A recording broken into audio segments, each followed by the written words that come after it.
increased majority of the Democrats in the legislature that there were going to be some bad things going on. Full speed ahead, retribution, vindictiveness and stuff. But what I hadn't anticipated was the sheer breathtaking stupidity of what has been going on.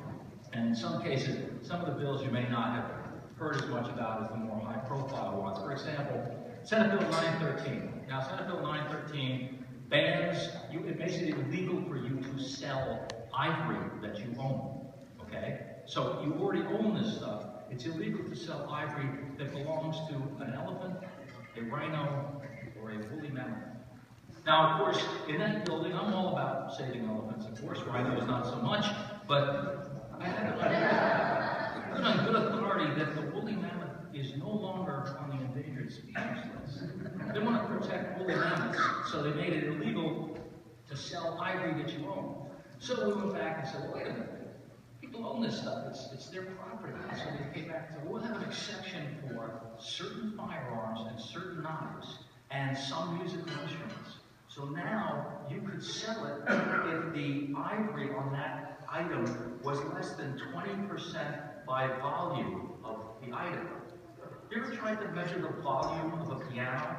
You may know exactly how you do that, aquatic dispersion or something, but I don't think that's really what you want to do with a piano.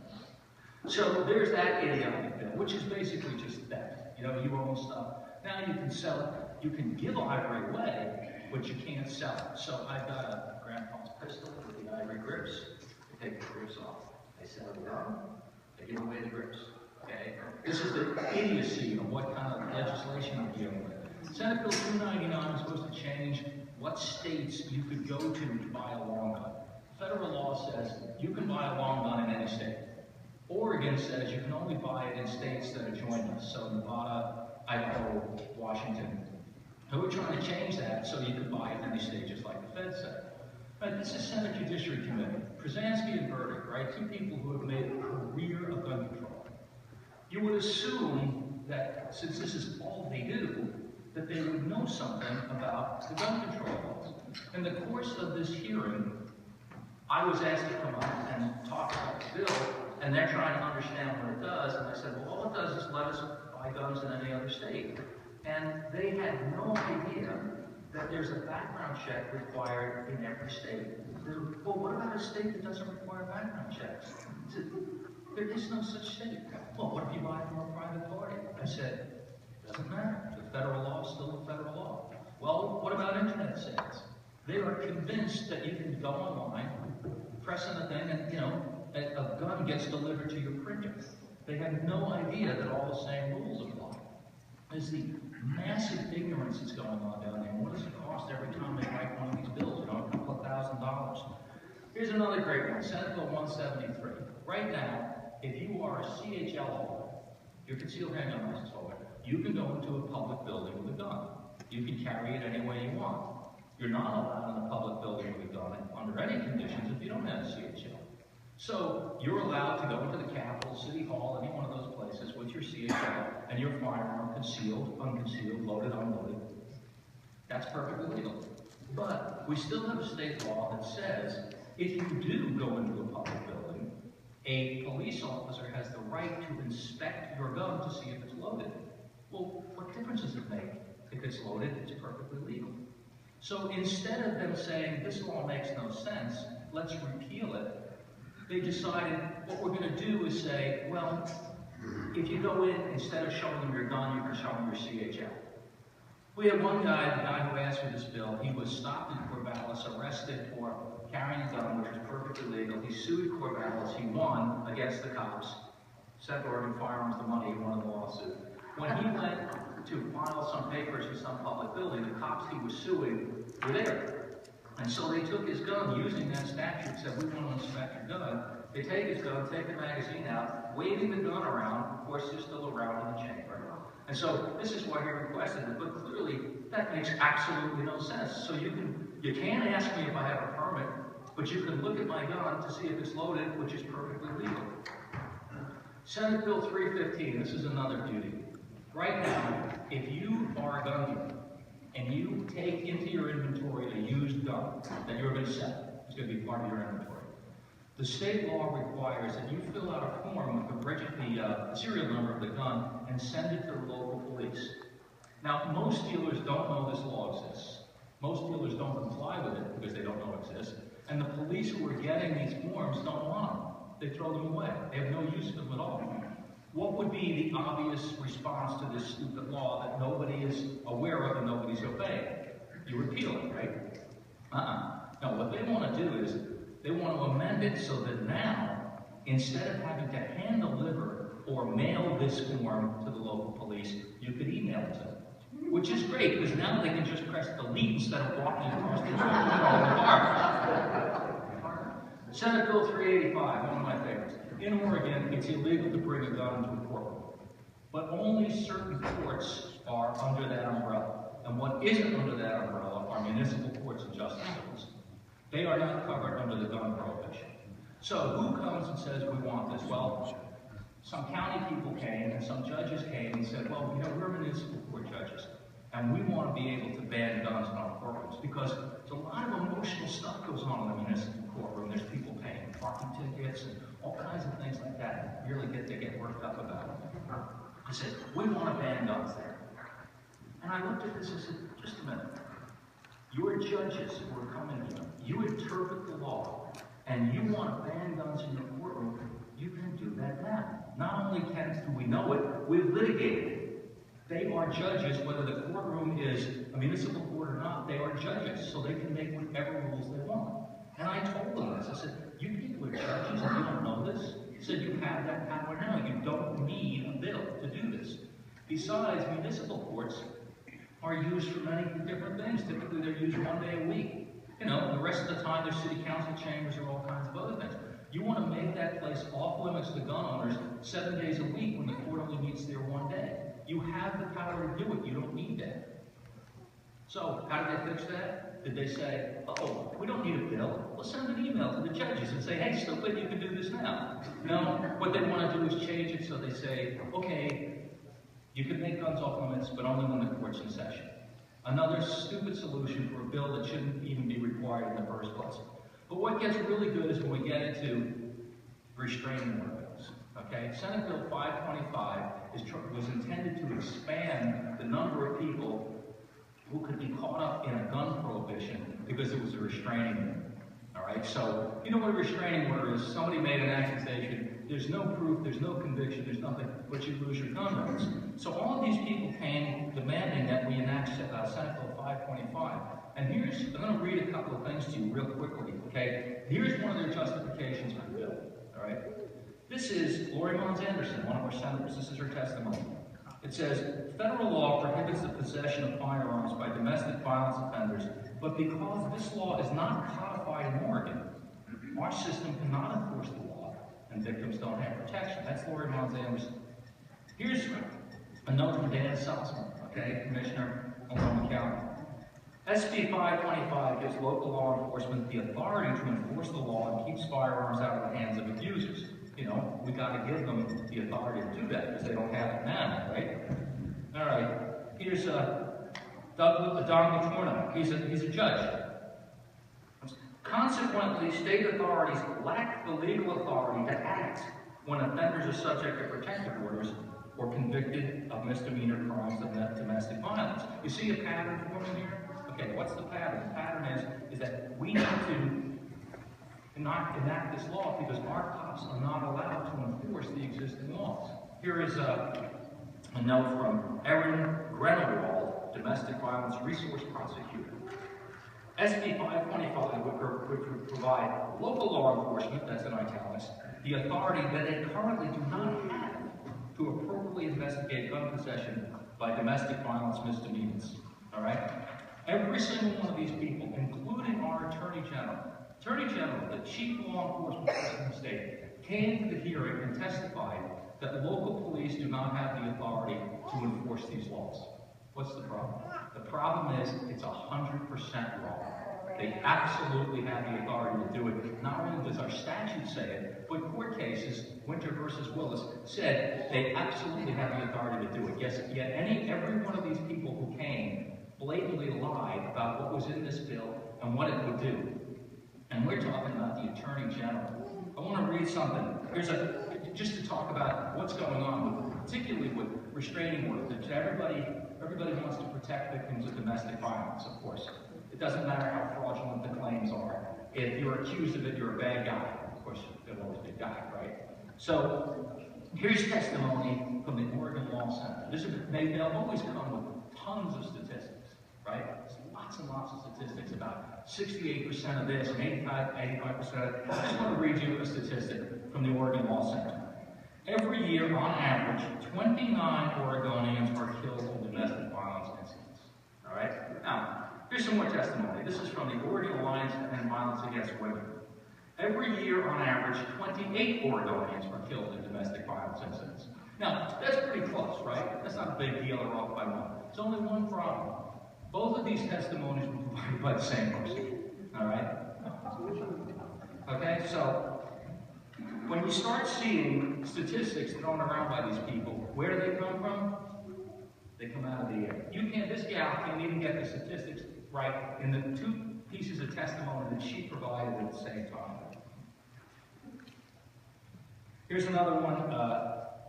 Walter Begley, District Attorney in Marion County, saying that we got to have this law because our cops are not allowed to enforce it. It's just absolute nonsense. So what they do is they come in just unequivocally lying about stuff, and they're rarely challenged on it. You know, especially if you're part of that whole feminist mafia thing, you can come in and say whatever you want, and it is not going to be challenged. So now let's get to Senate Bill 945, which is just bubbled up. Senate Bill 945 mandates that if you have firearms, they have to be locked up. Now, who offered this bill? Well, our old friend Elizabeth Steiner Hayward. Now, Elizabeth's an interesting gal, okay? She's from Portland. I think she originally got into office as an appointee when Bonamici left. Is that correct? Yeah. And she has her fingers in every single bill that would attack any avenue, any aspect of your liberty. You want to wait to send your kids to the government schools until they're 7?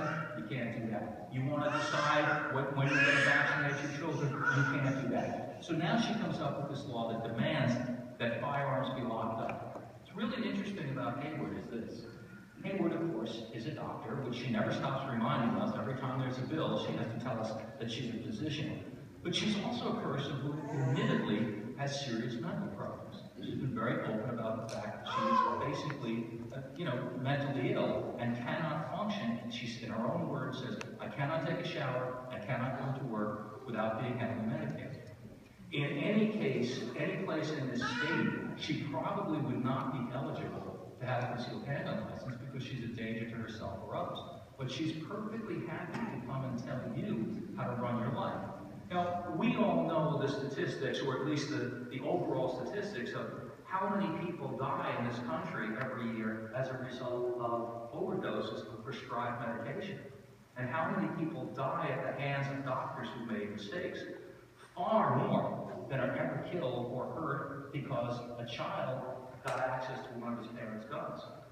And so what we should be doing, what would keep us all a lot safer, is if they required that you would go to jail if you didn't lock up your prescription medications. And this is an amendment I'm going to be asking for, that after firearms, it says prescription medications as well. That if you don't put your prescription medications in a safe, you're liable, you're a criminal.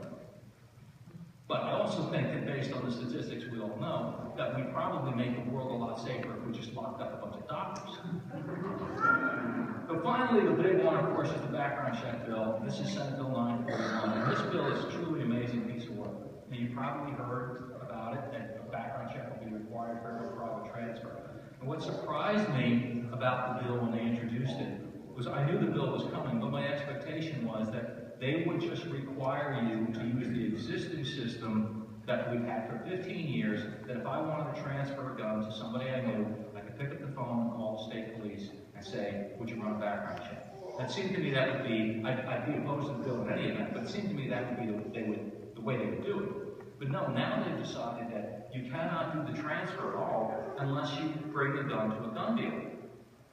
Now that obviously makes it a lot more difficult and a lot more expensive, and for some people, it makes it almost impossible. I mean, where I live, there's a lot of gun dealers nearby. But that's not the way it is in many parts of the state. And so, when you look at how they've actually constructed this bill, and if you understand how our background check system which means that there are enormous numbers of false delays and denials. If I go to a gun store now and I try to buy a gun, the gun belongs to the gun store. I make the purchase, they call the background check system when they go on the computer, and there's a delay. Or there's a denial. And now if there's a denial, the state police tell the gun dealer to lie to the prospective buyer to keep them in the store so they can send a state trooper out. They send a state trooper out to every denial, and in the overwhelming number of cases, the trooper gets there and says, I don't know what I'm doing here, have a nice day, and leaves. In some cases, they've even identified people as being currently wanted or having outstanding warrants in other states, and they say the same thing. So you can't have the gun, you have an outstanding warrant, see you, I'm leaving. But if you are buying a gun from the dealer's inventory, and there's a delay or a denial, it's inconvenient, but you leave. What happens if you're trying to do a transfer to another person the gun that you own? Well, you bring it to the gun store, federal law requires that that dealer basically take possession of the gun. He has to put it in his inventory, enter it into his records, put it in his bound book. Now I'm sitting there, Jim and I go to the gun store, I have a gun I want to transfer, dealer takes it into his inventory, gets online, 45 minutes, an hour later, state police come back and say, sorry, there's a delay. It's going to be 6 weeks. Who owns the gun? Does the dealer own the gun? Well, we don't know. The dealer's required to put it in his inventory. So now what happens? Now is the dealer required to store it? What does he charge for this? What does he charge for the service? How much time is taken up by his staff running these background checks? What if, after 6 weeks of delay, Jim is unjustifiably denied on that purchase? Now what happens? Now, Jim starts trying to find a way to clear his name, but now the gun's sitting in the inventory of the dealer. I want my gun back. Or maybe Jim says, look, forget about the deal, I'm not interested. What does the dealer do? Well, he can't give it back to me, because now he has to run a background check on me to return the gun that I brought in that I own. So now, there's a very big chance that when he runs the background check on me, the state police are going to get it wrong again and delay me. Or they could deny me.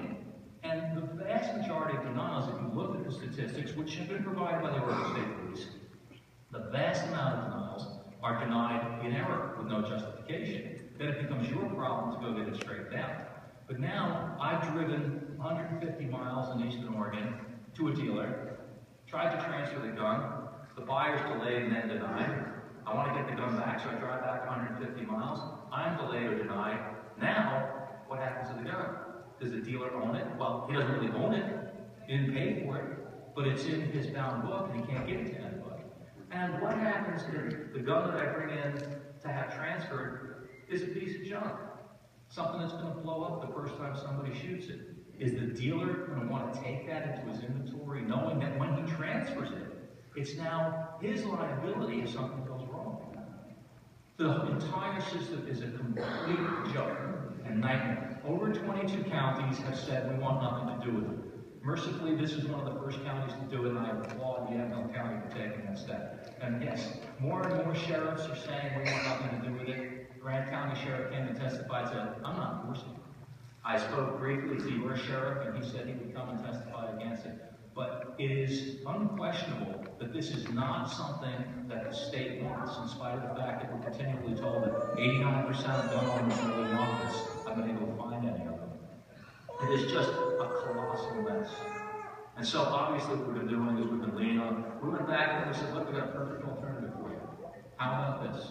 How about we say, background checks are voluntary, you can use the system whenever you want. If you transfer to a prohibited person, you've broken the law. Now it's still a completely voluntary thing. If I want to give a gun to a friend, somebody I've known my whole life, or someone I trust, I don't have to get into the system. All right? If I don't know the person, I've got a way to check their background. Bill Post, House Rep Bill Post took this idea, took it a step further and said, all right, to that we're going to add that if the purchase is approved, the records are destroyed. Now, they have said over and over, we don't want registration, but we're keeping records on it. So, what is registration for records? So it would be interesting to see when Kim Thatcher introduced that concept as an amendment in the committee hearing, it was just dismissed out of hand. They didn't want to discuss it. So this is what they're, this absolute full speed ahead, taking up prisoners, clear clearly what the effort here is to create as much havoc, confusion, and expense for gun owners as they possibly can. Because dealers are going to want nothing to do with this. There's no percentage in it for them. It's going to be a problem. It's going to be taking time out from what they really want to do. And so it is one of the worst pieces of legislation I've ever seen. As far as I'm concerned, we have been told, in no uncertain terms, by the leadership in both the House and the Senate, this thing is passing. I heard that in 1999 when I started doing this stuff. So our position is we don't stop fighting ever, and no matter where this goes, we're going to stay at their throats. And people have been responding tremendously well. I mean, we have generated probably in excess of 7,000 emails and lots of other communication. So it is my hope that when this bill is heard, when this actually will be heard on the Senate floor on Tuesday, good possibility to pass there. Then the ballot will go to the House and start the fight all over again. But as you can see, what we're facing here are not people who are just opposed to us philosophically, but people who are just doing things that are frankly demented in terms of what they're trying to achieve.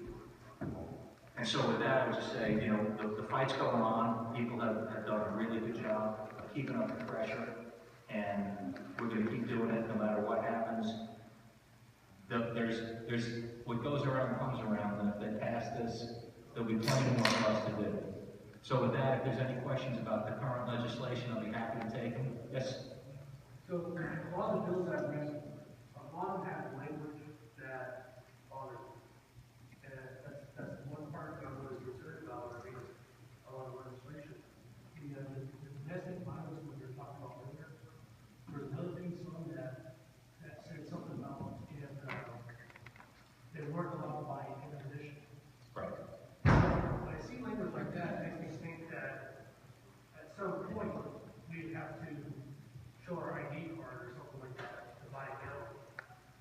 Because the language that they use, how are you going to enforce it? Well, that particular bill was interesting because not only did, one of the things it did was it redefined domestic violence so that any misdemeanor crime would now be domestic violence, even if it had nothing to do with smacking around your girlfriend. It would be any misdemeanor crime that would involve violence, which could be certain drunk driving charges. So what they're trying to do is create, see, domestic violence this is their hot button thing now, because all gun owners are wife beaters, as you know, and since all gun owners are wife beaters, we're very angry, right? So this is, we had another bill in the House which they tried to do the same thing. They don't have as much juice in the House. We managed to get that amended so that they couldn't take guns away from people who hadn't been convicted of it. But what we're seeing, and have seen for a number of years, is there's this cabal of anti-gun groups, like the Plague of Women Voters is involved in this, a bunch of feminist groups, a lot of judges, and these violence people, anti-violence people, and they all have this group. What they're trying to do is just take guns away from. They had a plan a number of years ago. There was this group of people, including, as I said, judges, some sheriffs were involved, and what they were trying to do was to create a situation where they could seize guns from people who had restraining orders but did not have gun prohibitions. And they were trying to teach people or change how the courts ran things so that their guns could be confiscated even in the absence of a gun prohibition. And there's no question, I mean, National Organization for Women is involved in this now. So now, League of Women Voters and Ceasefire Oregon are all working this together. And what the angle is now is that gun owners are wife beaters. And of course, that's intended to create a lot of sympathy because, of course, we're all wife beaters. You know, there's never been a false accusation of domestic abuse. And if you believe that, I suggest you renew your subscription to Rolling Stone. But that is really where this is going. And I think it's a successful strategy because in the last election, one of the questions on our candidate survey to candidates was basically, would you support legislation that would prevent judges from taking guns away from people who haven't been convicted of crimes? And some of even the most conservative candidates said totally support it, but we're scared to death to bring it up.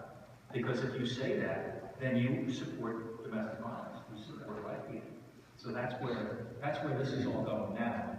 You know, I fully intend to keep bringing it up, but people are afraid. It's like saying, you know, you want to cut a school budget. It doesn't matter how bad the schools are, you've got to get more money. It's the same thing with domestic violence. If you say that some of the victims of domestic violence are the people who were accused and didn't do anything wrong, then immediately you're a misanthropic, white beating troglodyte. Sir. So, not too long ago, you sent out an email which was fantastic with a lot of detailed statistics, which I was able to use at a political politician's event where some anti-gun rights people were there, and I pulled out, looked at that email, and I said, really, are you aware? And they immediately froze up and shut up right away. So thank you. Is it possible to have maybe on the website statistics where next time we're in trouble we can just immediately jump to and say, well, really? You're saying that? Are you aware that? Yes. And as a matter of fact, that will be done before Monday. With that email. Okay. Bring it out in a few seconds. Yeah, well, that's an interesting check, but yes, and actually, all those statistics they were provided by the state police, and a lot of people see the graphs and the charts and think that these are graphs and charts that we created with their numbers. We didn't. They emailed these charts and graphs to legislators, friendly legislators send them to us, and we just post them. So what I've done is they publish these numbers every month. We don't get numbers at the latest. We only get numbers at the last. What I've done is every month they send them as PDFs. I've just been compiling them to one long document. And I will take that entire document and I will put a link to the on the front page of our website. Yes, sir. I think there's an element of sexism in that word. All gun owners are white people. What if it's a female owner? Well, then they're lesbian lovers. No, we need ourselves. We need ourselves. All right, thanks very much, guys. Thanks for following me.